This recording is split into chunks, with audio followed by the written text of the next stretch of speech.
So many people in technical analysis love using moving averages. They're very, very commonly used, but there's a lot of big debates around them.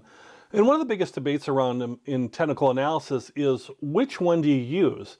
And they really kind of come around two big aspects of it, which is the aspects you need to choose when you're choosing to put a moving average on the chart or on the security you're looking to evaluate.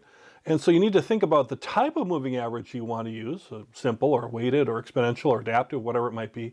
And then the length of time, the period of time, those are the two things that work together that you get to choose from. So let's talk about that a little bit more. So we think about it, what's most sensitive to recent price moves if we were to kind of grade that. Simple moving average, or SMA, would be the least sensitive, and then weighting moving average, and then exponential, and then something like a Kaufman moving average would be more sensitive to recent price moves. So that's a way you can look at it. For one thing, how much you want to put most emphasis around recent price moves. The other would be the time frame. How long of a time frame do you choose? The shorter the time frame for your moving average, it's going to respond quicker to new conditions, right?